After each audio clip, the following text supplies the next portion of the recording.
You are now about to witness the strength of street knowledge. What's up, homie? You can't handle the truth. Pay that man his money. Never say never, but never. Let's go.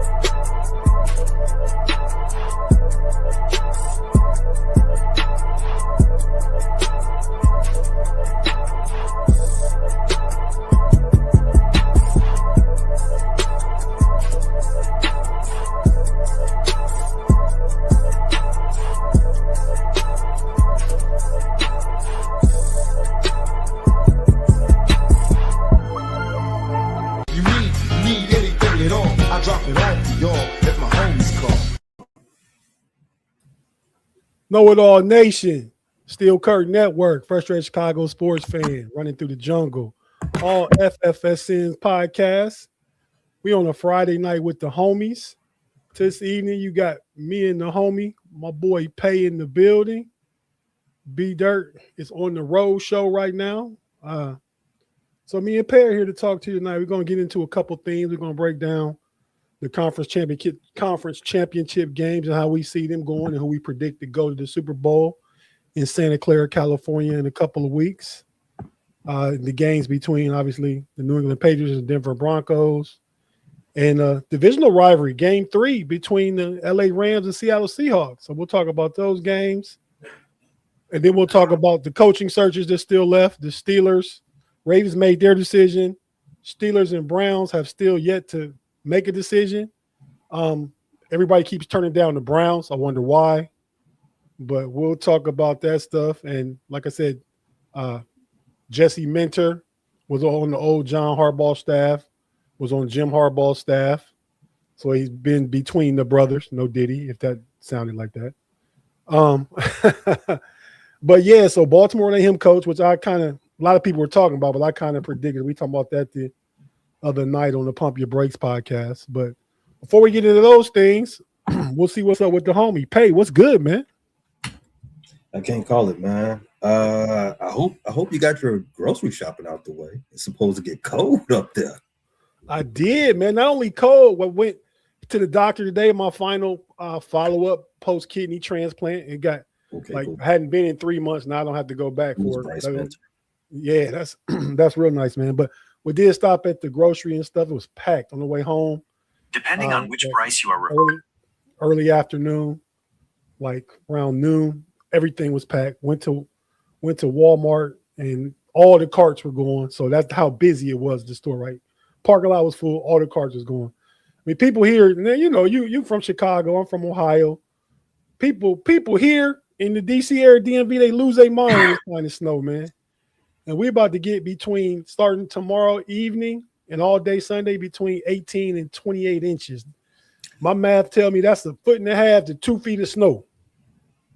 So yeah, I'm ready to bunker down if that's what's necessary though. I hear it's cold down. Well, I know it's cold if you're in Chicago, but I hear it's cold down in ATL, man. I talked to a couple people down that way today talking about this cold. They might get snowed in too. What's up with that? Yeah, I don't think the snow is going to reach central to south Georgia. It might stay where it's supposed to stay in North Georgia, in the mountains, in that part.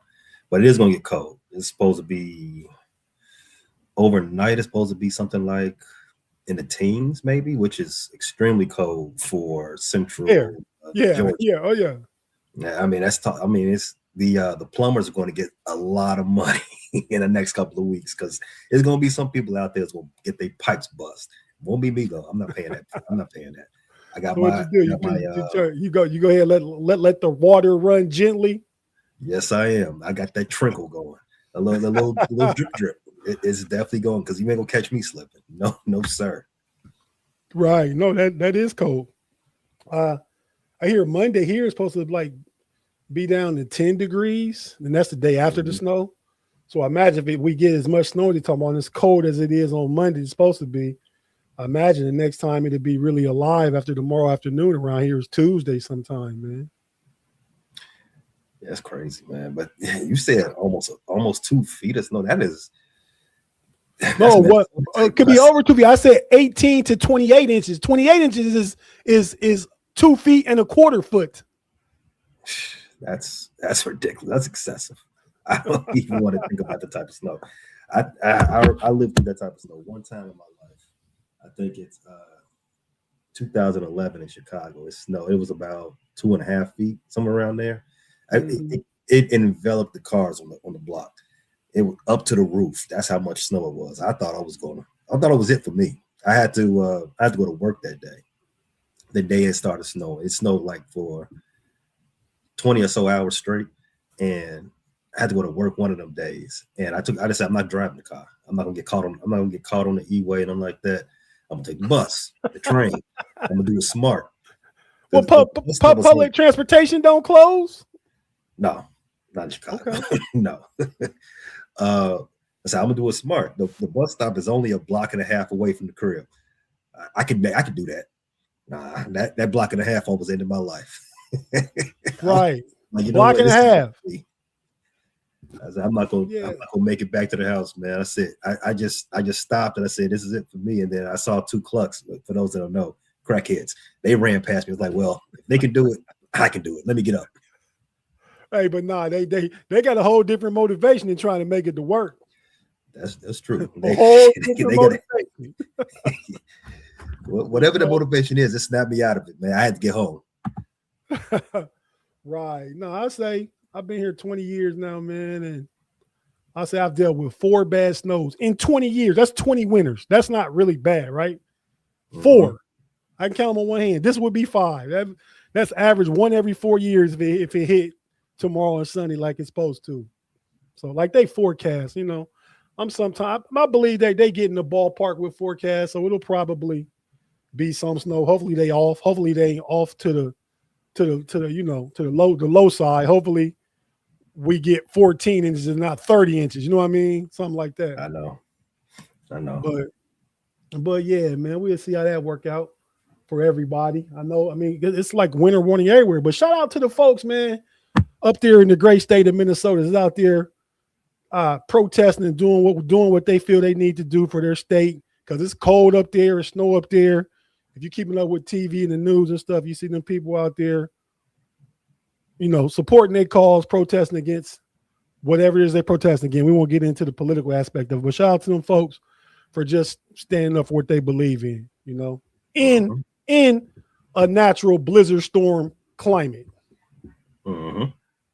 But yeah, man, let's shout out some of the folks in the live chat, Pay. We got quite a few people tapping in, look like so far, man. Let's see. Craig Werlow, what's happening? Jack Bauer.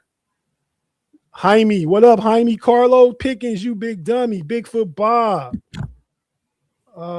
Afton in the building. Shout out to the know-it-all homie in the building. Going back and forth out there in these chat streets with Big G and Kirby all day with him, man. Hey, man, Pay, I give you and B Dirt credit, man. Our thread is pretty much usually quiet. It's quiet. Like, I text something this morning and asked about what time. I ain't hear nothing all day. But did I come back and follow up? Did I post any major breaking news or anything like that? Our stuff stay quiet. Thank you. No fake news at that. Right, because, yeah, some of us sometimes do get some bad links we put out there. We're not saying no name. We have been known to get a bad link or two. Howie in the building. Who else we got out here? We got, don't want to miss nobody. Who was that? Oh, Tim Lyons in the building. What up, Tim? What up, Tim?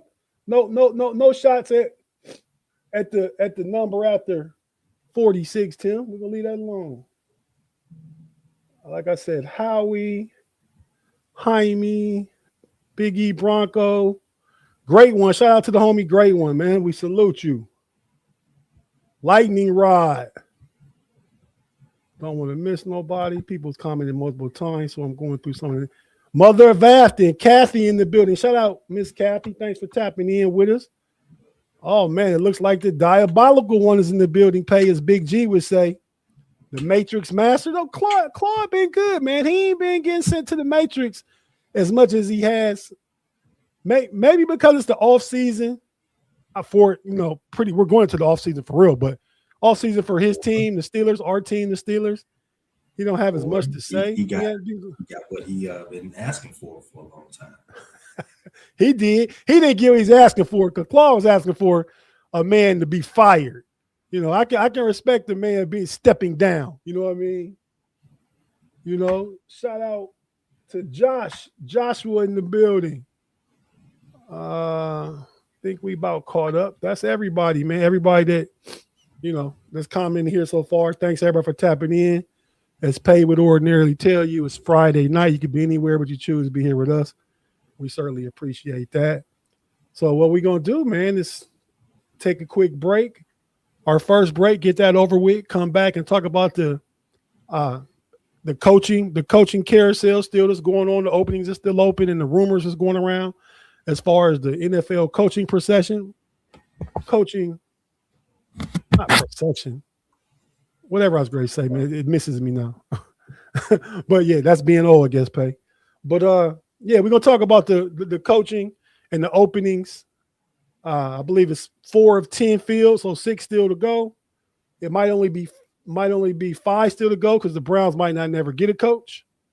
But we'll talk about all that here in a minute. When we come back from break on the other side, talk about the coaching, take one more break, and break down the games. We'll get out of here. We're not gonna hold you guys' ears as long as any other Friday night. We're gonna be intentional about getting out of here in a timely manner. So thanks for tapping in. If you're watching on YouTube, stay with us. You know we're not going anywhere. If you listen on audio platform, be it Apple, Spotify, Amazon, Google, wherever you watch at, we'll have to take a quick break, hear a few words from our partners, and we'll be right back after this on the Homies Friday night. We'll be right back.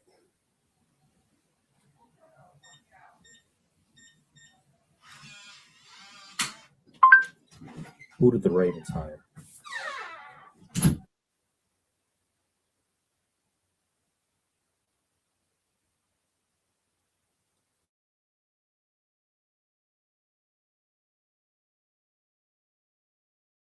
He replaces John Harbaugh, who was They're here.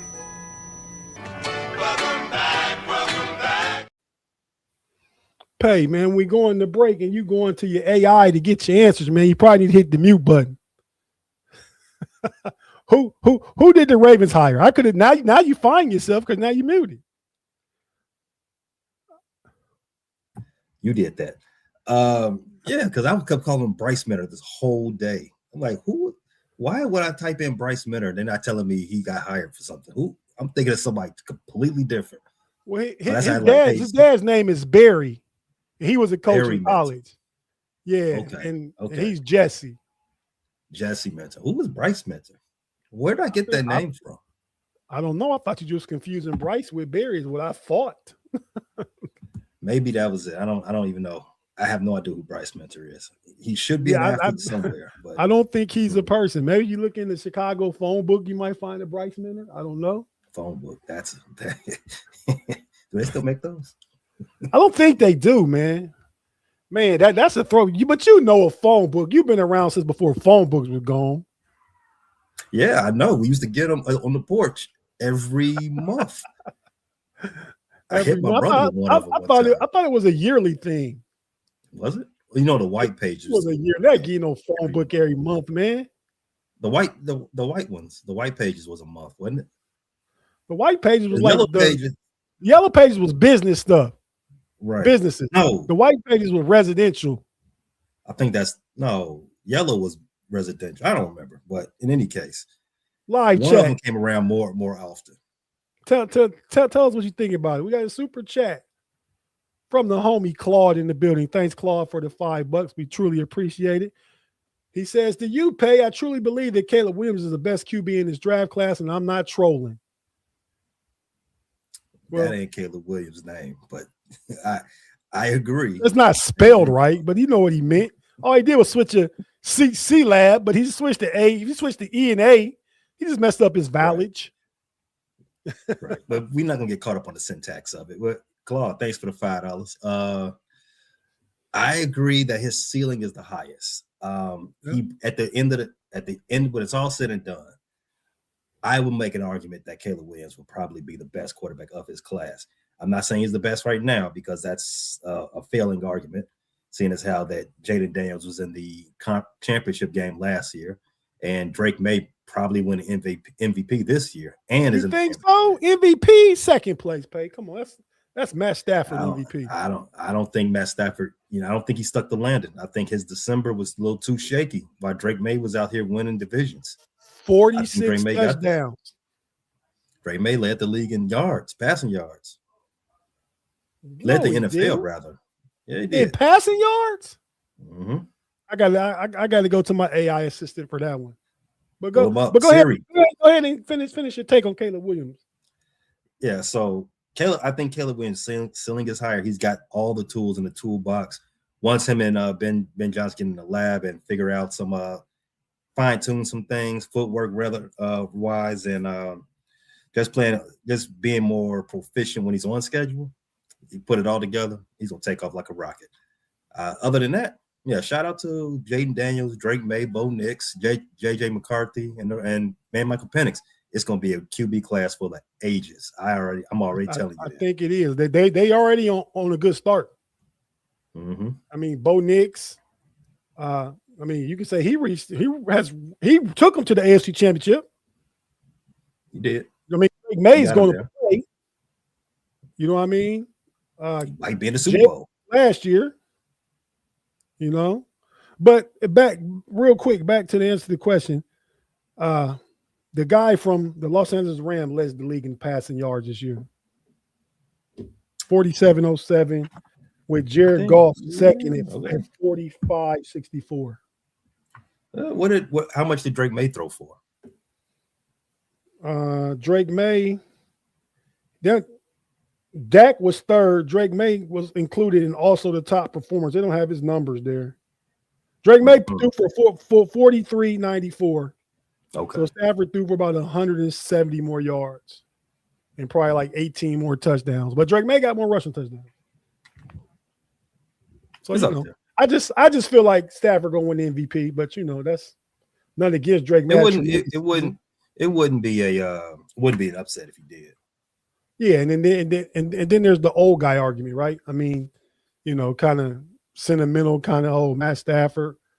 And when's the MVP voted on? I mean, I know it's supposed to be a regular season award, but if he goes in Seattle this weekend and wins that can't help but affect the voters, I would think. Oh, no, the votes already happened. It won't be presented until after the Super Bowl. Okay. That makes sense. Yeah, man. All right, so let's talk about these coaching openings and fillings and all that stuff like that, man. Go ahead, Pat. You just take it from the top. I mean, however you want to start the discussion. Go ahead. You talked about some Steelers stuff initially. You want to talk about the guys that got jobs or the teams that are still looking? Like, you want to start with the 4 to 6? I guess that's how it shakes out.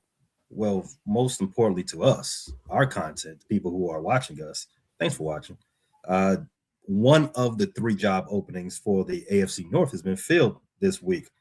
Jesse Minter, the aforementioned former defensive coordinator for the Los Angeles Chargers. Barry's brother. Now, no, not Barry. Who'd you say? Yeah, he said Barry. No, Barry's his dad. Yeah. Who'd you say? Over to the I said Bryce Minter. Bryce Minter's brother. Okay, that's what I meant to say. Right. He had the number 5 total defense in LA while he was the defensive coordinator for the Chargers. He's coming over to the Baltimore Ravens to try to get them over the hump. As first thing that came to mind when I heard that they were hiring a defensive coordinator, that's something the Ravens would do. They stick to it. They stick to what they do best. They are a defense first organization. I am not mad at them at that. We shall see how. I will say when they won their last Super Bowl, they had an offensive coach with a great defense. That's true. Brian Billick. Oh, wait, talking about Billick, right? Or Billick? Okay, Billick. Yeah, Brian Billick was an offensive coordinator, and they was just so happened to have a Hall of Famers at every level in their defense. They did. So, to me, this is a safe choice for the Baltimore Ravens. You don't in a year with so many job openings and not a clear-cut favorite for coordinators coming up to give them a job, throw the bag at them. they went ahead and took a safe hire. They didn't need to rock the boat or do anything or do any reaches like their counterparts in Cleveland going to have to. They're going to have to do some reaching to get somebody to take that job, or overpay. But to the Ravens, I expect them not to fall off too much further. It's all about how he fills out that staff, no Diddy, and how this next season is going to go. Just him alone, I think they're going to be a solid squad. But can they get over the hump? It's going to depend on what they do on that offensive staff. Lamar Jackson's supposed to have some input on that, if you believe what Biscotti said. So we shall see if who they hire, and we can make further assumptions on what that means for them going forward. Did you have any thoughts on that hire yourself, Tate? Yeah, man, he's familiar with the organization. I believe he was there from 18 to 22 or something like that, and he left to go help. Like, it's like Big Bruh said, "Hey, man, go on over here and help Baby Bruh get in that," or Baby Bruh, because Jim is the little bruh, John's the big bruh. Going over to Michigan, man, help my brother get a national championship. So he went to Michigan, coached there for 2 years with Jim Harbaugh. When Harbaugh left there and went to the Chargers, he went with him to the Chargers, became a defensive coordinator. So, like I said before, he's kind of been going back and forth, no Diddy, between the Harbaugh brothers. I think he's a good defensive coordinator. I mean, the Ravens had a better defense 2-3 years ago when he was there, 4 years ago when he was there, than they do currently. And that's nothing against Zach Orr. I think a lot of the Ravens' defensive problems these past couple years, especially this year, was injury related.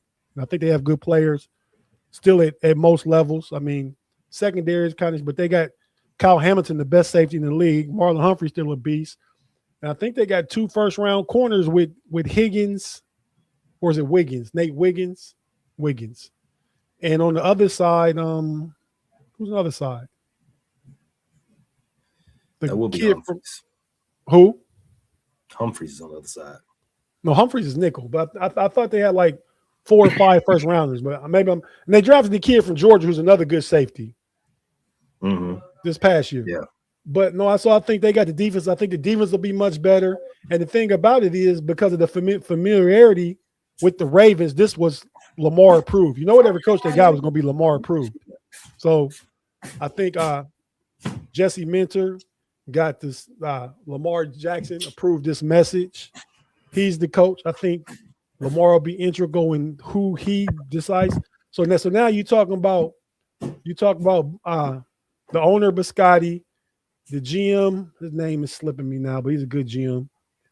And Lamar Jackson working with the new coach Mentor on who, Eric DeCosta, on who to bring in as offensive head the offense up from a coordinating standpoint.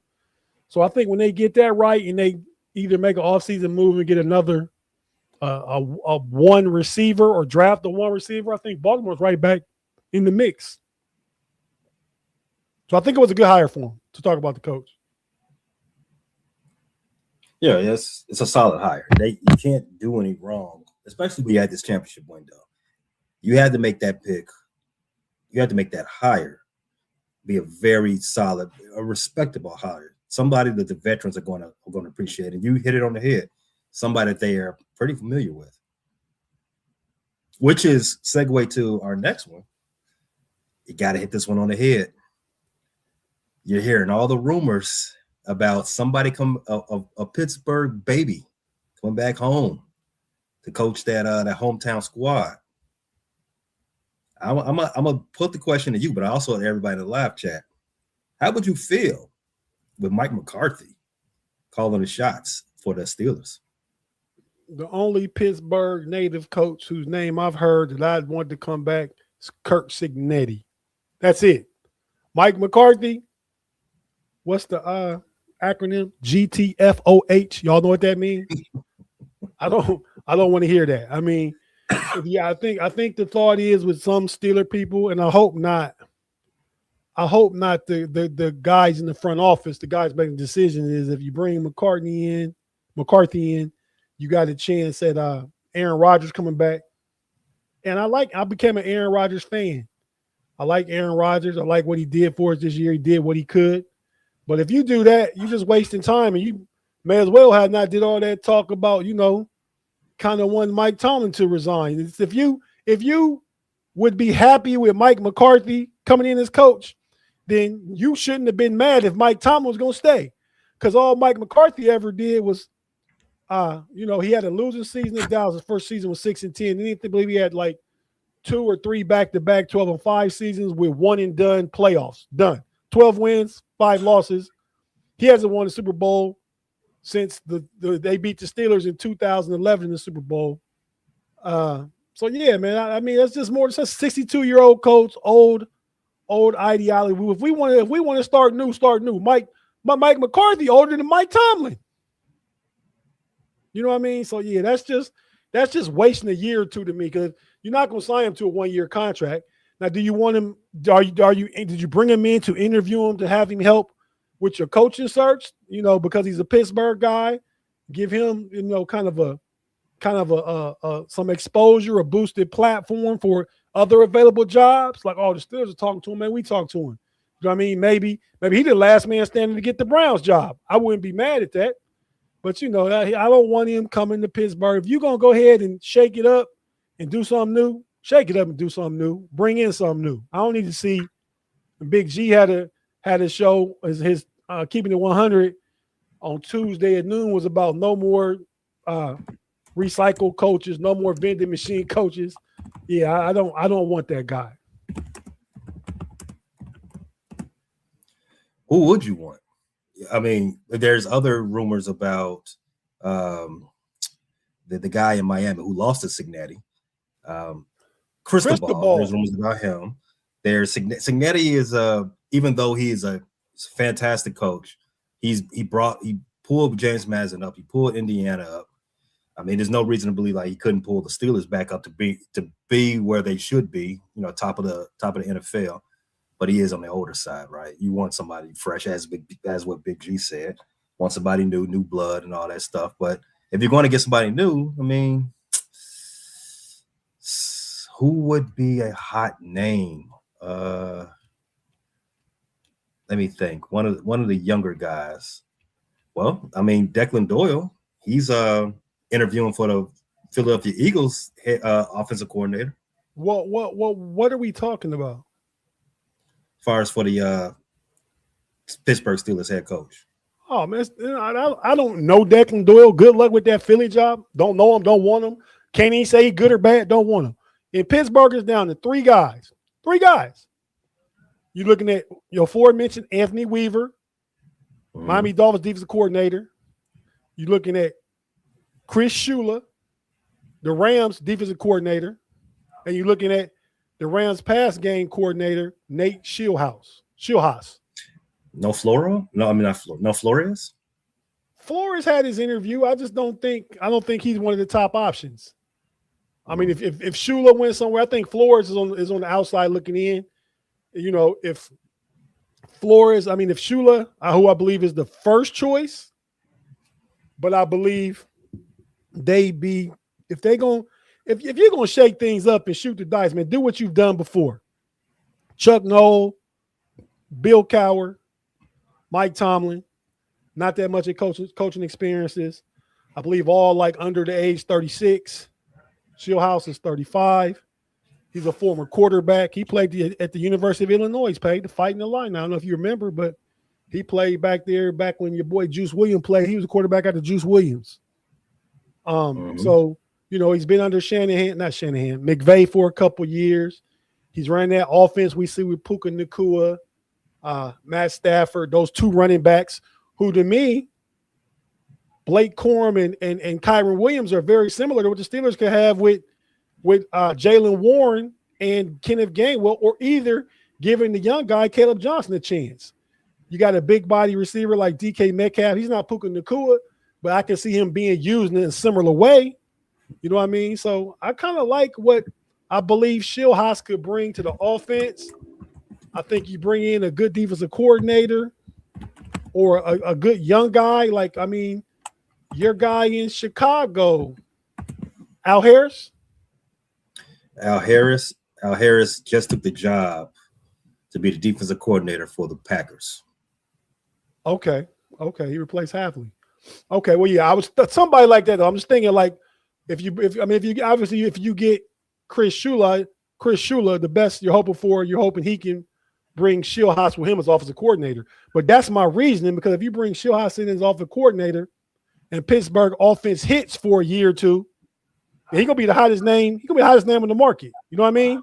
To go somewhere, to go get the land a head coaching job. So why don't you get ahead of that? Hire the guys as head coach now. Maybe let him take his lumps. That's what we plan on doing anyway, right? Pittsburgh, we plan on taking lumps.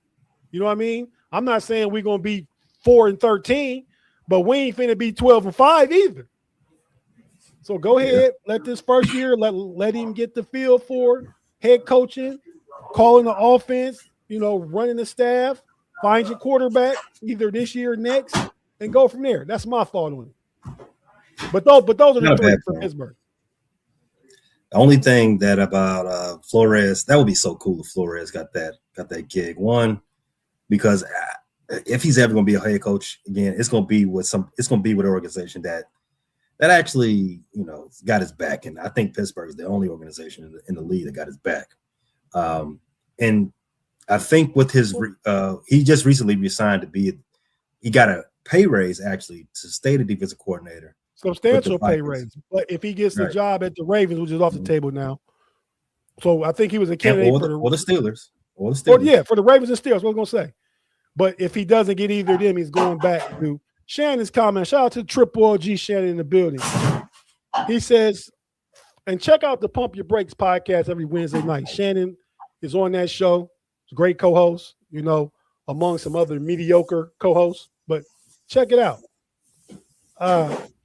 Shannon says Flores is a dominant alpha personality similar to Tomlin. He might surround himself with yes men. We don't want that headache again.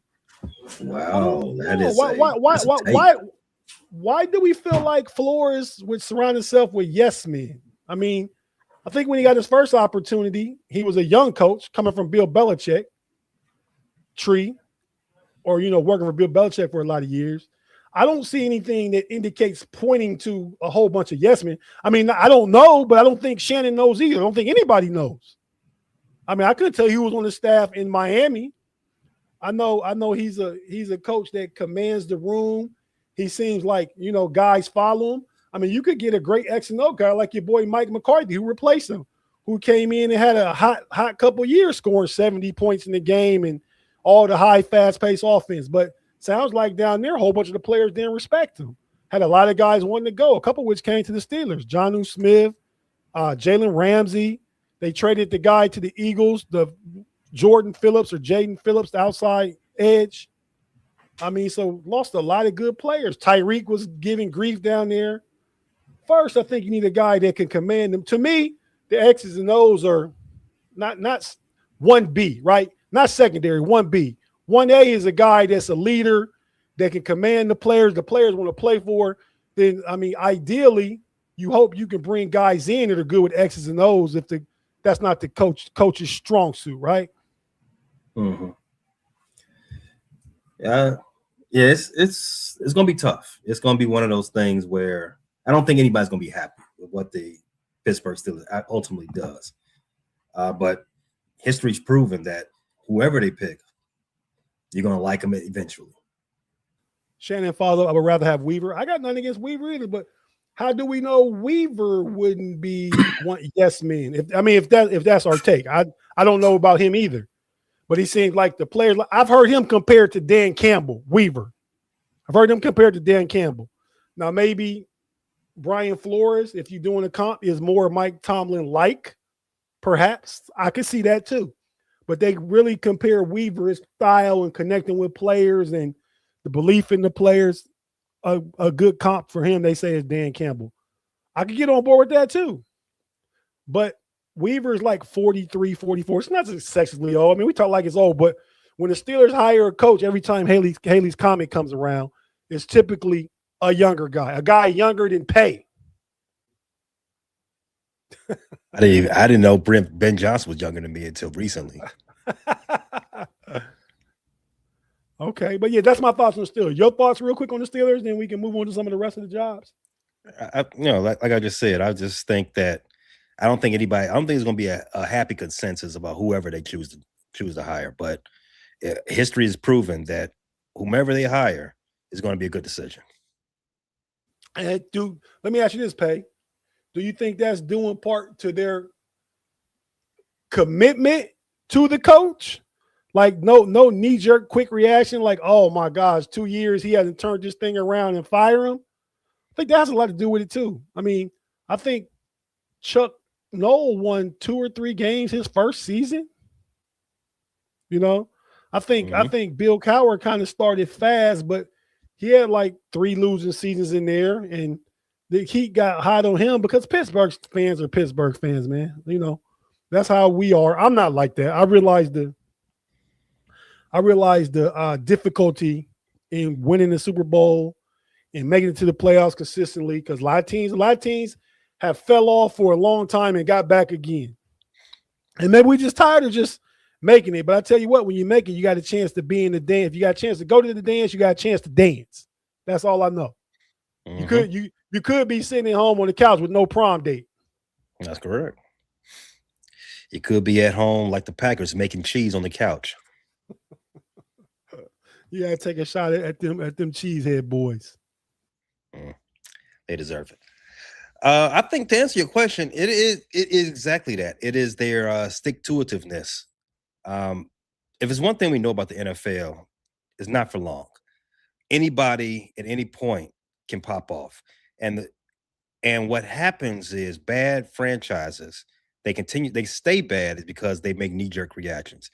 They don't do the work in the front to stay or to get out of the hole quick enough or to stay relevant long enough.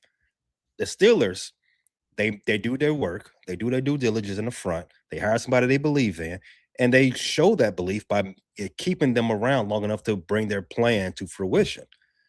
Noel did it. Cowher did it. Tomlin did it. And if you believe in your process, you will give it the time to mature. And it's 3 out of 3 so far, right?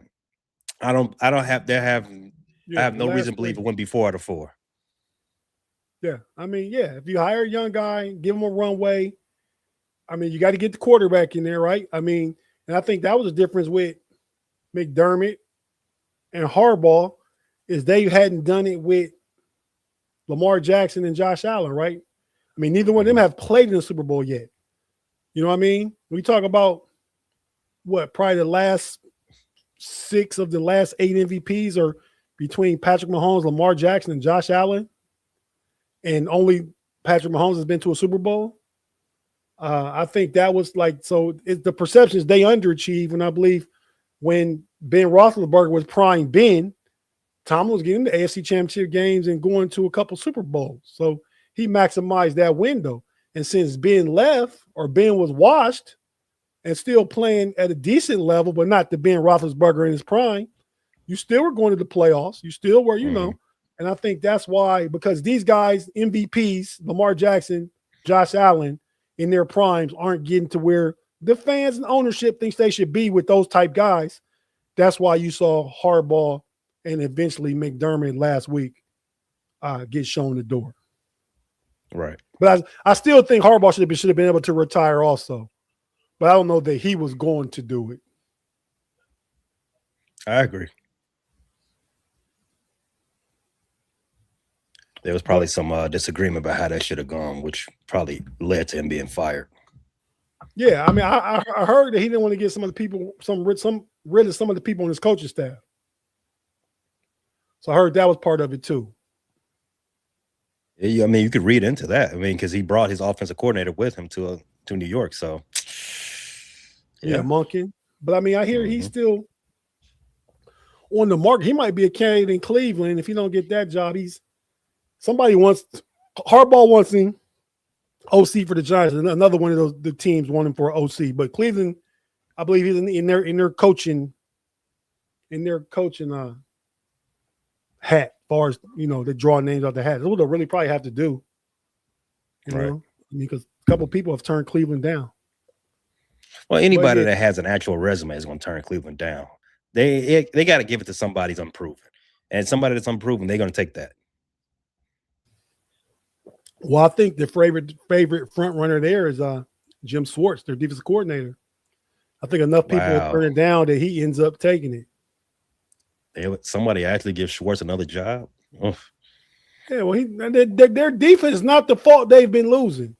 No, it's not. And you think with Stefanski, the offense would be good. I think he'll go down there and do a good job in Atlanta, at least with the offense, because he got players on that side. I'm trying to remember. Jim Schwartz was the head coach for the Lions, I think about a decade ago. Yeah. I'm trying to remember what was his worst season. I don't think he was the coach when they went winless. I think that was somebody else. But I just remember the way he got fired.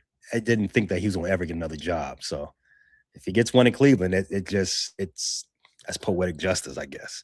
He was 4-12 in 2012 was his worst season. Okay. Come on back, Schwartz. You've done your penance.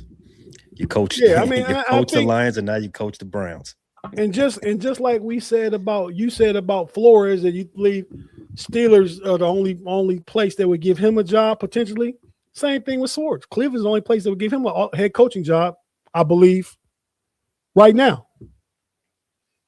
I mean, he's on the older side. You got all these young coaches, innovative coaches and stuff like that. We know they know the X's and O's. Hell, they grew up Madden babies. You know what I mean? Playing the game for the past 20 years, drawing up plays and concepts and stuff.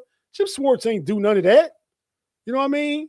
He is playing the little handheld little football game with the little red dots you move around, man. You can't draw nothing up on that. He older than me. 16 bits. Yeah. Yeah, Mike Tyson, not Mike Tyson, but what was that game? The Bo Jackson game. I'm blanking on the name of it. Tecmo Bowl. Tecmo Bowl. Yeah. That's him. That's what Jim Schwartz. But Schwartz might be before Tecmo Bowl. I played Tecmo Bowl. Yeah, you're right. You're right. He might have aged out of that before that. Right, but I believe Schwartz. You see how that defense plays in Cleveland, so I believe he's a guy that can get his guys motivated and play fiery and all that. And I think there are a lot better options from a schematic standpoint, but don't miss the importance of that component of it. And I think y'all got a good coach in Chicago. I think Ben Johnson brings both things together. You know, he seems to be to me the best hire last year. He brought Caleb Williams playing better, more efficient. The record raised up. I believe they believe in him. He has a good relationship with the number 1 pick quarterback. I see that thing going positive way for the next 8 years. Yeah, it's one of the best hires. I don't know. I think he's the 3rd highest odds to win Coach of the Year. Vrabel did some things too. Liam Cohen, there's this thing. Hey, you know what, Tate? Liam Cohen, you're right. He did. We laughed at a bunch of coaches, and when they had these crazy opening press conferences after they got hired. Liam Cohen with his Duval, Sirianni talking, doing all that nonsense with his opening press conference, and Dan Campbell biting kneecaps. We gotta stop laughing at those guys. They're, because all those guys have had success right out the gate. Well, maybe not Man Campbell, but we got no more laughing at guys. You know what? That guy's a joker. He gonna get fired soon. Can you really stop talking bad about Mike McDaniel?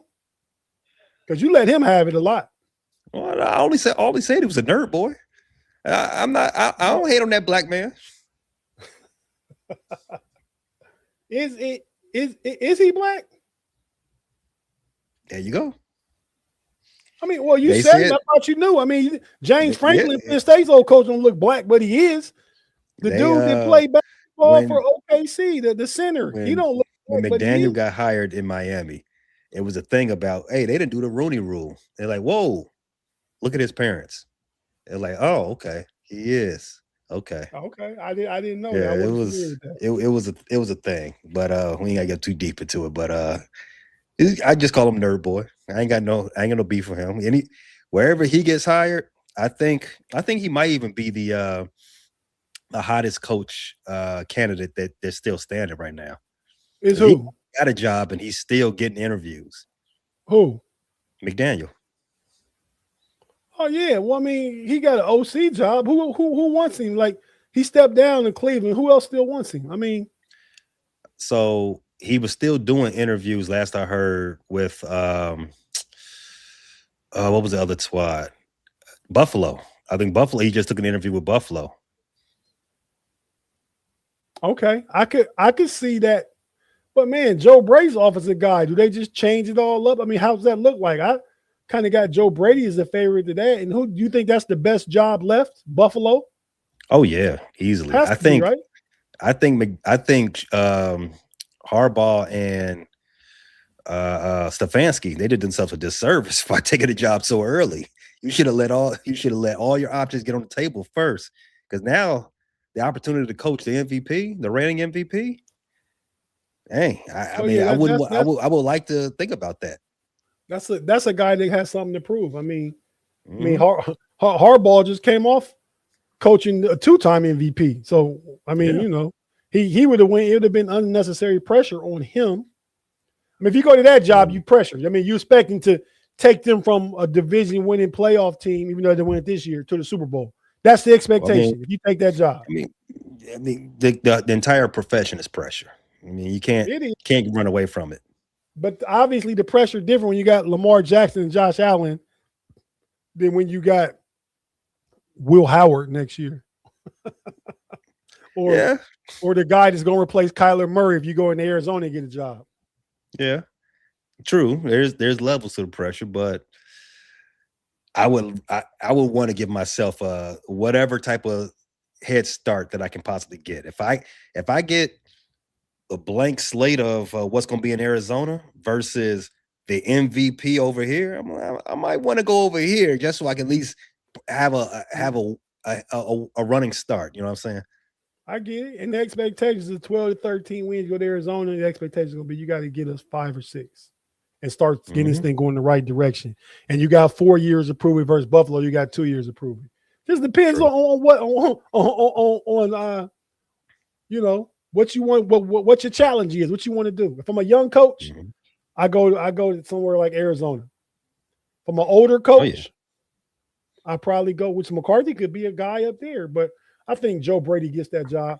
Let's transition to the games. We're going to take a break. Let me take Piggins, you big dummies question real quick. Kenneth Gainwell is a priority to resign. Is Gainwell? I think he would have been if Aaron Rodgers was coming back, but I don't think he is now. I mean, why you want to pay him probably the $8 million it's going to cost to re-sign him per season? You got Jalen Warren for cheaper than that, and you got a rookie raring to get going. We seen what a 6th, 7th round pick in Monangai for Chicago did this year with opportunity. You seen him and Swift. I think that could be Warren and Caleb Johnson next year in a Pittsburgh offense with an offensive line that's played a lot better. I believe next year we're going to the season being a top 10 offensive line just for you know the continuity and the growth they've had together. The whole right side is settled from center. The whole right side with McCormick and Fontanu.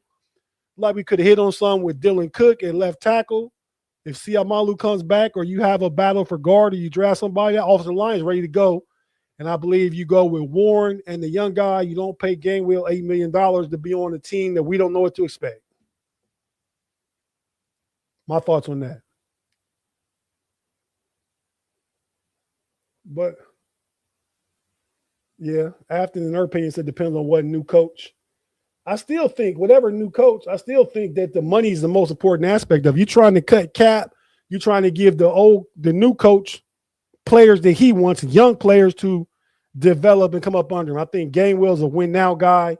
I don't know if you're paying $8 million for a win now guy out the backfield when you got a 3rd round pick that you drafted to believe in. You know, Omar Khan was in the room for that draft pick. He's still there. I think you go with Warren under contract for 2 years and Johnson. That's how I see it. Not saying that Gainwell wasn't a great player, but what's he going to do for us? You know what I mean? His specialty was really being a receiving back out the backfield. He had a few good rushing games, but yeah, and he's a good football player. But no, I don't go that route if I'm with the position the Steelers are in.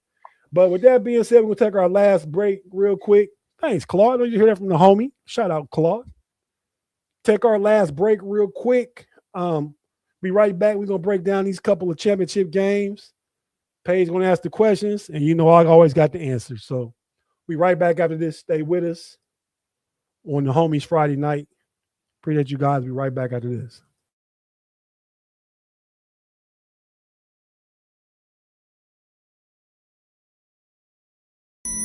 They're here.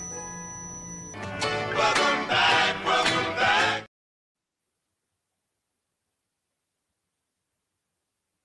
All right. So we're down to the last Final Four, Tate? The Final Four, the NFL Final Four, hashtag no March Madness. Right. We got the Seattle Seahawks in a rubber match against the LA Rams in the NFC.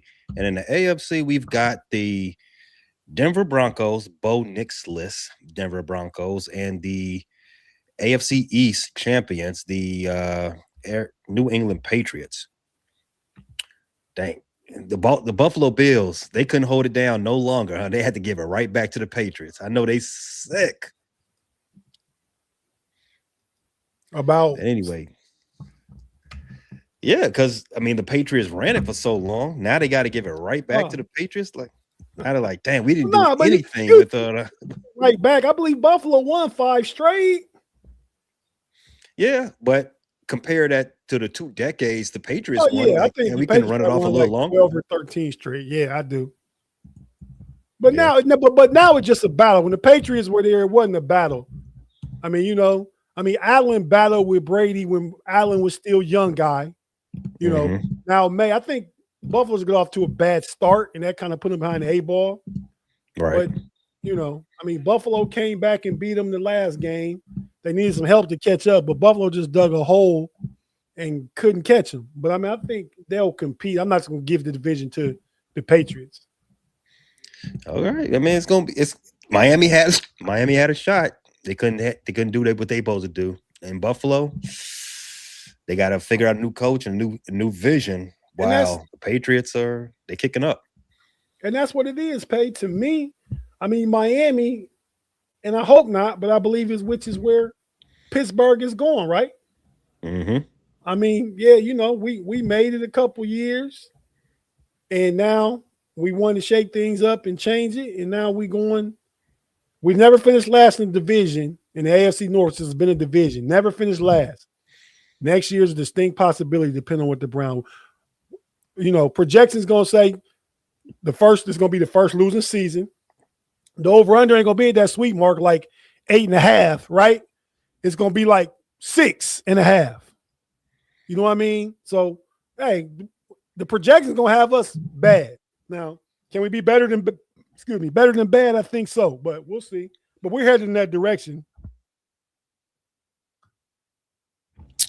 So, so why are we talking about the AFC? Let's start with the AFC Championship game. You got the Patriots flying over to the Rocky Mountains, Denver Broncos. They are a 4.5-point favorite at time. The total is 42.5. Jarrett Stidham is the starting quarterback for the Denver Broncos this week. As you all know, Bo Nix injured himself on that final play in last week's game. Tate, how do you see this game going between the Patriots and the Broncos? I think I tell people to be careful to count the Broncos out so fast, especially making them you said 4.5? 4.5. Making them a 4.5-point home dog with that defense in that environment, in at altitude. I think that the defense, I think they can slow the game down, right? I don't know what to think about Jarrett Stidham's a former Patriot. I believe they drafted him. So there's a little bit of, even though he didn't pay for Harbaugh, there's a little bit of my old team revenge factor. And I believe he did play for, is it Todd McDaniels? Who's the offensive coordinator for the Patriots? Josh McDaniels. Josh McDaniels. He was there when Josh McDaniels was there. He could have something to prove. That defense is going to play. The Patriots were in a tough game last week against Houston, and they got 5 turnovers. So let's act like and Denver's defense was ranked higher than Houston's by 1 spot, the 1 and 2 defenses. Houston played on the road, Denver playing at home. So I would be careful to count them out. I probably would pick the Patriots to win. I think you got the coaching matchup is going to be a really good one when you talk about Mike Vrabel and Sean Payton. It's going to be a really good coaching matchup. A defensive guy versus an offensive guy. Kind of like their expertise and mindsets on both sides of the ball. We're going to see some interesting stuff. I expect it to be a close game. If I'm picking the game, I can't see Denver losing by 5 at home. Even if they lose, they don't lose by 5. You said the over-under is 42. I think it's I don't know the forecast in Denver, but it's Denver in late January, which the weather won't affect New England. They're used to playing there, but they're used to playing, sucking up that air like they're going to have to. I would take the Broncos with the points, and I have Denver winning that game 20-16. So I would take the under 2. That's how I see that pay. How I see it. Yeah, the weather is going to be 25 degrees at Sunday afternoon, as of right now. It's supposed to snow too. So factor all that in with the altitude. It might be a tough atmosphere for the new visiting Patriots. With that said, everything you said about Stidham is correct. Stidham is a very seasoned backup quarterback. He's the highest paid backup quarterback in the NFL. So that isn't something you should just sniff at. I mean, that means he's very highly sought after. Now, a lot of people writing off the Broncos when Bo Nix got hurt, say, "Oh, well, there you go, Patriots going to the Super Bowl." Not so fast. Now, we weren't just praising this quarterback class earlier, but Bo Nix is a second-year player. I would not say that he's that far ahead of what Stidham is as a more seasoned NFL vet quarterback. I think they're about, I don't want to say their level, but I don't think there's too much of a fall off, if that makes sense. Basically because Stidham has played in this offense before. Sean Payton is good at getting his guys prepared. Here's a stat for you. I heard this with Mike Florio. In the latter part of Drew Brees' career, he was 15-0 in games that Drew Brees missed with his back. That's some Teddy Bridgewater, some Taysom Hill. Mm-hmm. A lot of different guys that got involved in that. Yeah, he knows how to scheme up those backup quarterbacks, get them prepared, and put them in a comfortable position to out there and execute and win games. So I can anticipate the same thing with Jason Stidham. He's started a lot of games in his career. Now, mind you, he's lost a lot of games in his starts too.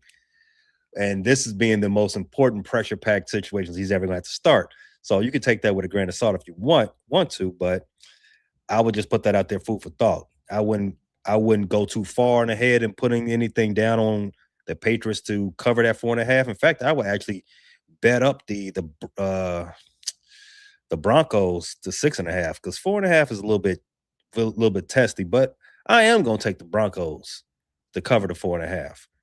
I think there's something there. For one, like I said, Sean Payton, he knows how to get his guys prepared. He knows how to get those guys going in their direction. I do like the under in this game, just like you. 20-16 sounds about a good match because these both good defenses, even though the Broncos defense has been coming back to earth the last month of football. But they do have the home field. They do have the elements on their side. I would like to see that, but I'm also leaning towards the Broncos. They only shock some people. They might mess around and win this game. So I'll take the Broncos plus 4.5. I can certainly see that. And real quick, before we move on to the next final game, I believe how it plays out. I believe, like you said, Sean Payton will draw Stidham up to be comfortable. You'll see a lot of Harvey. You'll see a lot of little dump-off passes to Harvey. I believe you'll see Evan Ingram be involved from the tight end position a little more than he has been throughout the season. And Cortland Sutton, one of those receivers, is going to make a big play because I think New England going to be playing in the box, playing Stidham not to be able to beat him. And Sean Payton has no problem dialing something up and taking chances. You know what I mean? We talking about a coach that came out at halftime and kicked the onside kick in the Super Bowl. You know what I mean? That play last week that Denver got the touchdown on against Buffalo. they thought they were gonna run the ball set for the field goal. You know what I mean? But they threw it deep in the end zone, got the pass interference. That caught Houston off guard. So Sean Payton will go there. Don't get it twisted. And I can see how Denver can win this game. And I definitely got him, like I said, I got him covering. Would definitely not shock me. All right. You ready to move to the NFC? Let's do it. Oh, we talked about the AFC first. And, you did have to say, the Steelers, you were in the offseason. Same thing for the Bears. So let me go ahead and switch hats and take off my Bears hat. Because this is officially Cubs season for me. So I'm going to go ahead and throw on my new Cubs hat. First, so we have this the championship game in the NFC. We have the LA Rams going to Seattle to play the 12th man in the Seahawks. They are a 2.5-point dog. Total is 46.5. I'll start this one off. I don't believe this line is as close as it is. Maybe because it's they split in the regular season. Maybe because they're division rivals and they're giving respect to this. And this is basically a pick'em game, but with a line that small. But to me, I think Seattle they're playing at a way better pace than what the Rams are playing right now. I don't want to disrespect the Rams because the last time they played, Puka Nacua did go off. He had like 12 catches for like 230 yards, something like that in that last time, which he didn't have last week against the Bears. I thought he would against their secondary. But Matt Stafford, he hasn't looked the same ever since the Carolina Panthers got to his finger. And I think that's a real thing. I think the really good defense from the Seattle Seahawks are going to take note. They're going to make life difficult for them. That front seven is going to be active. They're not going to, I don't expect them to blitz or get a lot of pressure because that's not really the nature of their defense, but they're going to play a very tough game. The offense for the Rams has been stagnant ever since he got his finger hit. So I like Seattle. I like Seattle to win this game by at least 7. So 2.5, it seems like gimme points to me. How do you see it? I agree with everything you said, Pay, but except for Seattle by a touchdown. I think two things can be true, which is why I agree with everything you said outside the prediction. Seattle has looked good. They are playing good football, especially defensively. But am I wrong? Or 3 weeks ago, did Seattle win a game that the Rams clearly should have won if it wasn't for a punt return touchdown and a lucky 2-point conversion that they didn't even think was a 2-point conversion? Dude was picking up a failed 2-point conversion and got 2 points for it. What he thought was a failed 2-point conversion. 3 points separate them in the first 2 games. 3 points. Yeah. And the Rams won the first one. Seattle won the second one, but the Rams should have won the second one. And in the second one, I think we saw the Sam Darnold I've been waiting on. Sam Darnold threw for under 150 last week, 1 touchdown. He's not doing nothing special. Aaron Rodgers had better stats than Sam Darnold. Sam Darnold was getting all kind of credit because of Seattle's defense and what Mike McDonald has done to the big defense and that run game was going to be minus Charbonnet, going to be minus him. So they're going to have that 2-headed monster with Kenneth Walker and Chardonnay. They're going to have Kenneth Walker and another guy. I don't know who it is. So when it comes down to that, I'm picking between the quarterbacks, man. I already told you who's league MVP already, man. Matt Stafford goes in there, gets Puka Nacua involved. I believe Corum and Williams in the run game and short passing game, which is extension of the run game, can get it done. And Sam Darnold, don't scare me on offense. You stop Kenneth Walker, no Chardonnay, and double your boy over there in Jigba, shout out Ohio State wide receivers. Double him. What, you going to make Cooper Kupp beat you? And whoever their tight end is, I don't know him either. Give me the Rams, man, in a close game. Give me the Rams winning by 3. I'm going to say it's 24-21. Rams go to the 12-man field and upset the Seahawks. You did remind me of something.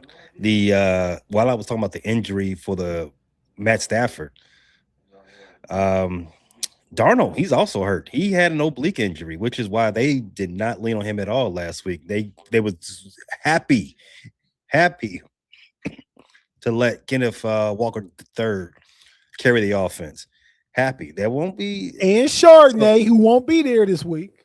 Yeah, for the little bit of time Charbonnet was out there, they was happy to do that too. It won't be the case this time around because the Rams defense of their run defense is pretty decent, especially when they come out in that 5 down lineman. As somebody just watched them last week, it's hard to run against that type of defensive front. Jerry Verse and the rest of those guys, they can't get after your quarterback. So if they do have to put the ball in Darnold's hands to make some plays, could get tough. Now, Seattle's offensive line is not terrible. It's not great either. It's a functional offensive line. Can they hold off Verse and Brian Young and the rest of them? That could be the factor to that game. And the one dude they got, I forgot his name, second-year player, drafted out of Florida State last year, defensive tackle. For the Rams? For the Rams. Kobe. You talking about Kobe or Durant? You on mute. Braden Fike. Braden, Fisk, okay. Fisk, yeah, him. Got it. He's a monster in the middle. You know what? Maybe I was a little aggressive with the touchdown. maybe I was. Based on their two previous you said matchups. It's a divisional game. That too. It is. Those familiarity breeds some. What's familiarity breed? Something. Contempt. It's a saying. Yeah. Okay. So they both contempt each other, which means it's going to be a fight. Okay. All right. Yeah. You know what? It should be a fight. We deserve that. I mean, both of these, all three of the last 3 games of the NFL season going to be played west of the Mississippi. So the West Coast people, they get to watch football and still have their night for them. So I guess we get the last game we get this weekend. It should be a good game. So I'm going to take my number down a little bit. I still got Seattle to win. I'm going to take it to about 3, 4, something like maybe even a late field goal to put them up 6. So to force the LA Rams to have to drive the field for a game with a touchdown. Maybe something like that happens, but a better game all around. But what do you think about the total? 46.5. You think it's going to be a shootout?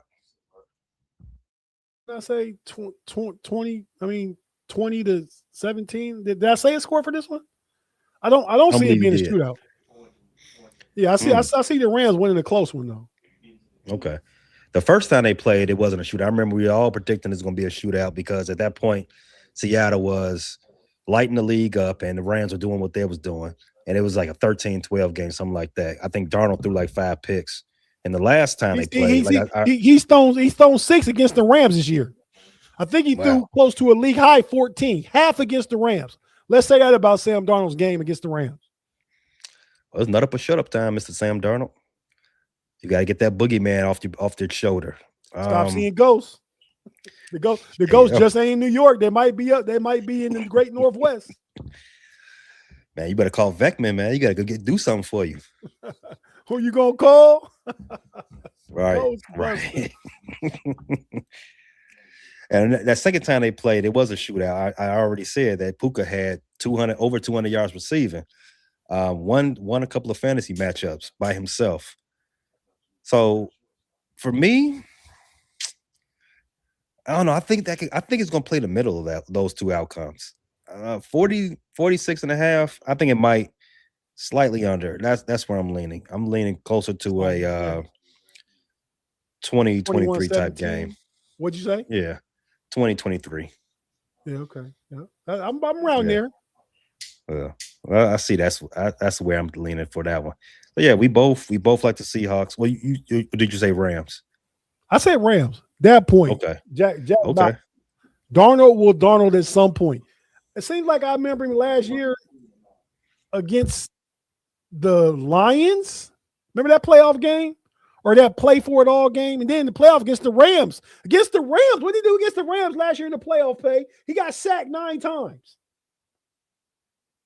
And you just talked about the questionableness of the Seahawks offensive line.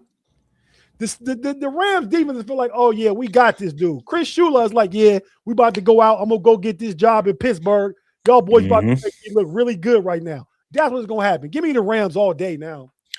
All right, we have a difference of opinion on both games. That's gonna make for a good weekend then. I don't know, man. Something's drawn me to Seattle. I think they're just on a mission. They've looked, out of all the playoff teams so far, they've looked the most complete. Maybe that's a facet of just who they were playing against. Maybe, but they played one game, right? They played the 49ers. Yeah, just one, and they blew them off the field. Which they did a couple weeks prior to that, the last game of the season. True. I admit it could just be a facet of who they was playing against. Then I got to remember what the Rams was doing to the Seahawks the last game of the season before they got lucky. They won by 8, if I'm not mistaken. Who? I think the Rams won that game. No, the Rams won the one-score game, the 13-12. And the last game was one score. Yeah, it was. Sam Darnold took them down to kick a field goal for the win, or they had a late touchdown. Right. But it was like a 2 or 3 point game. It was, and like I said, they got a punt return and they got that extra 2-point conversion. It shouldn't have been came down to that. Is what I'm saying. Sam Darnold threw 2 interceptions. The boy Shaheed saved his bacon in that lucky 2-point conversion. Otherwise, we talk about the Rams sweeping them. Yeah. The Rams are on if I'm not mistaken, 8-game win streak. So, I mean, if they want to win the Super Bowl, they got to make it to 10. The Rams lost to Carolina not long ago. Not the ago. Rams. I meant Seattle. Oh, they're on an 8-game win streak. So, I don't know, man. I like what they got going on right now. I think they're playing their best ball at the best time of the year. Seattle, they've been a little too up and down, but you know that's how playoffs do it. Styles make fights, and these two they have the styles to complement each other. Hey, what's great one talking about? There's a huge difference between 13-3 and 41-6. So, did they win the first game 13-3? The Seahawks and the 49ers? Is that what he's talking about? Well, we know the last game was 41-6. Yeah. So 13-3, I believe that was the last matchup, which San Francisco, Seattle. Yeah, but I mean, that last matchup, even if it was 13-3, I don't remember the score. Seattle totally dominated the game. I don't care what the score said. Chris McCaffrey was shut down. Brock Purdy didn't look good. I believe this past week they got like 3 turnovers inside down near the Seattle's San Francisco's on 30-yard line. One of them was inside the 10. They got to pick the first play of the game or something like that last week. Or kickoff run back. Shaheed again. Going into that game, too, the hottest team in the league was the San Francisco 49ers. Brock Purdy was the hottest quarterback in the league, and Seattle turned them inside out. Going into that game, they had just beat you guys in San Francisco. Mm-hmm. Yeah, it was averaging 37 points a game for the last 7 weeks. I think Andrew got to San Francisco too, though. Oh, yeah, that's a part of their makeup. That's part of the game. Yeah, it's part of the all team. Yeah, but I mean, they went without Kittle. Those other games they played without Trent Williams. They played with him in the playoffs, but he wasn't a help. Mm-hmm. Ayuk been hurt all year. The boy Pearsall was hurt. I mean, San Francisco was man down all the time, multiple man down. Mm-hmm. But I mean, Seattle's looked good, but you know, like I said, they dominated both games, and the San Francisco offense probably gave them 17 to 21 of those points you're talking about. Great one. Yeah, it's going to be a good game, regardless. I think that's going to be the matchup of the. No matter who makes it to the Super Bowl, I think the NFC Championship game is going to be the best game of these last 3. I see them both being good games. I think they both be close, competitive. I think you say that game was better. It'll be better because you got better quarterback name recognition. If we was looking at Bo Nix playing Drake May, you say, "Ooh, the 2 second-year quarterbacks going at it, these good defenses. That's the thing that drops that game down, and not from a must-see TV aspect, but overall, they both should still be very competitive, close games to see who goes to the Super Bowl. I think I have, obviously, the Rams versus the Patriots, which is a rematch Super Bowl, and you have the Broncos and Seattle, and that's a rematch Super Bowl. No, yeah, it is. It is, yeah. From 10 years ago. Because Russ beat Peyton Manning. Russ beat Peyton Manning in the Super Bowl and lost to Tom Brady in the next one. I had a brain fart for my second. I'm thinking of Russ in the Denver Broncos uniform. Like, wait a second. Nah, Russ was in the Seattle uniform. And right. It wasn't really Russ that beat him. That's what I'm saying. So wait, we want to talk about the Legion of Boom when it's Russ, but when Sam Darnold, we ain't gonna talk about the dark side. Well, for that game in particular, Cam Chancellor won that game in the first quarter when he decleated what was that? Demarius what was Thomas. His last name? R.I.P. He decleated him in the first quarter. Game was over at that point. Broncos didn't want to play no more. That game was over. Yeah, Russ had to do nothing but hand the ball off from that point on. But yeah, man, should be a good week of football, man. Anything else on your sports menu this weekend, since we all might be snowed in? No, that's about it, man. I got to have some other stuff going on the First Rate Chicago Sports Fan channel. We got to have our season wrap-up show that should be popping up on your feeds this Saturday. Then I got to have a refresher of Cubs Talk. I'm going to go live and talk about the whole offseason right before Pitchers and Catchers report, which is almost, 3 weeks away? Yeah, February, middle of it. Yeah, man. Time be flying. You guys lost Kyle Tucker to the Dodgers. That's going to affect you guys at all, or you just going to plug somebody in and keep on cubbing? Well, it's going to affect our defense in the right and outfield, especially Kyle Tucker was a Gold Glover. Well, I didn't want Kyle Tucker back at the price he wanted. Kyle Tucker was he didn't do enough for me to be okay with signing him to what at that time when we got him, he wanted like 500 million. So I'm like, he didn't get that from the Dodgers, but he got $60 million a year though. He did. I think there's some deferrals in that one too, but the Dodgers playing with different type of money than everybody else. You know, they're that guy. They're that guy in Monopoly who buys all the railroads and just takes everybody money. They got different money than the rest of us. We got a penny pinch. Everybody they just doing something different. So if he goes with Dodgers, hey, you just gotta say you good. We good with that. Go ahead, bro. But the Cubs ended up replacing him with Alex Bregman. They got another starting. They got a bunch of pitchers this offseason, so they're gonna be competitive. Right now, the over/under for the Cubs is over 91.5 for their win total. So I saw 88. I mean, we're in the same division with the Reds, so now it could be a different site, that the people are reporting from. But I saw 88 because the Reds was 83. It went up to 91.5 after the Brewers sold off some more of their pieces. Oh yeah, so. Okay. Well, yeah, you more recent than me. I'm going back like a week and a half ago. Mm-hmm. So they got we talked about this in multiple seasons with football and baseball and basketball. When your window's there, you got to strike while the iron's hot. The window's open for the Cubs, so gotta go. Agreed. Yankees got money too. Yes, they do. Guardians haven't done anything. Great one said Guardians haven't done anything to fix their hitting. Shaking my head. I know it is. The Reds still trying to get a big bat.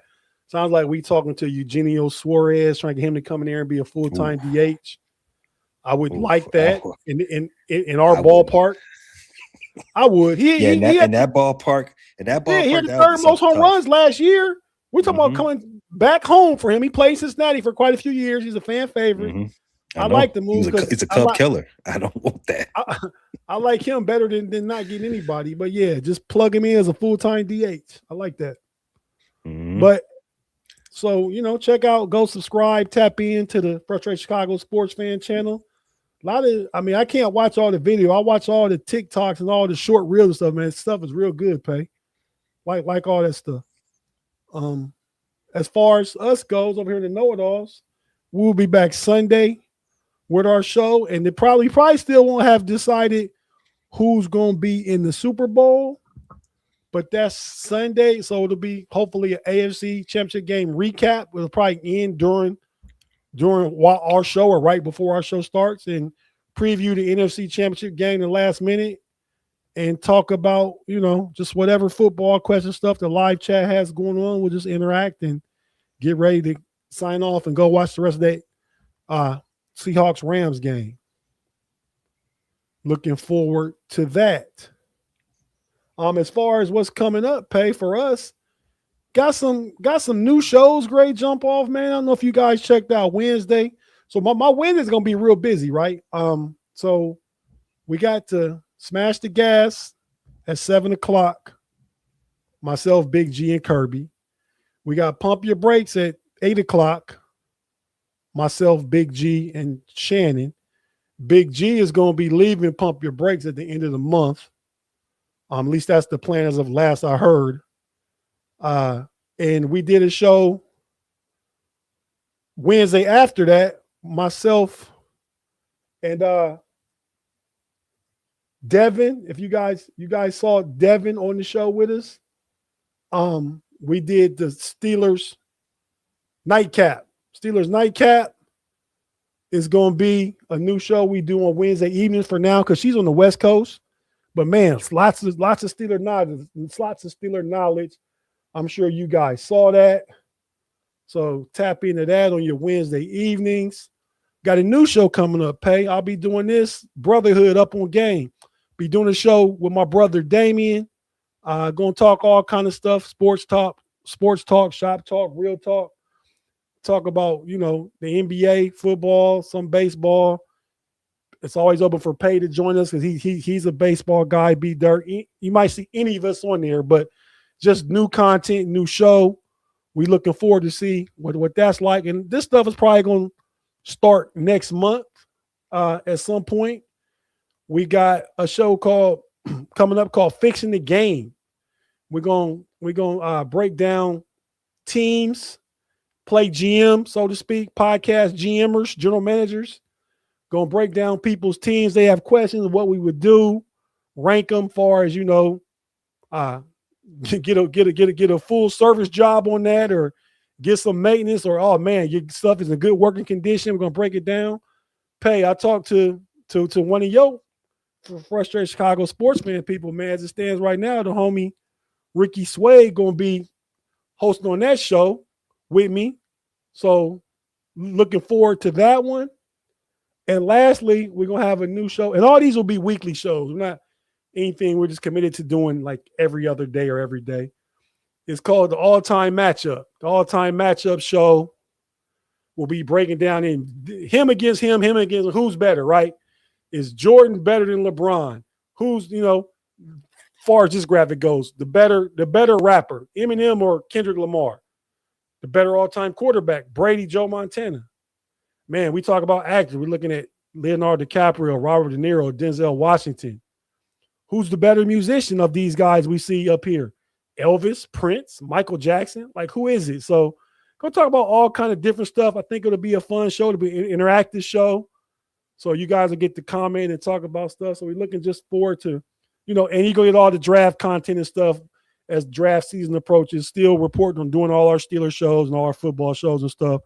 Homie still will be here. I talked to Pay and B Dirt again when nobody answers your thread and the thread stays quiet. I said, man, you guys want to bring overtime back? Crickets. 4 days later, still crickets. So we'll talk about doing something with that too. But yeah, man, just looking forward to a off season in spring, going from March Madness coming up. So don't get bored. The Super Bowl about to happen. Football season about to go to the off season. We're still gonna have coaching news. We're gonna have football news for everything going on football. transitioning to the basketball, college and NBA, then baseball. The next week, you know, it's going to be the draft and training camp. So, and all the other stuff in between. So rock with us. Appreciate each and every one of you guys for tapping in on your Friday night. We went a little long. I thought with just me and Pay, we'd have much less bloviation, but obviously we found enough to talk about to be here for an hour and 20 minutes. But we great get out of here, Pay. Well, go ahead and take us home, man. Thanks for watching, everybody. Stay warm. Enjoy the games. Peace out. Mamba out. Y'all come back now. Here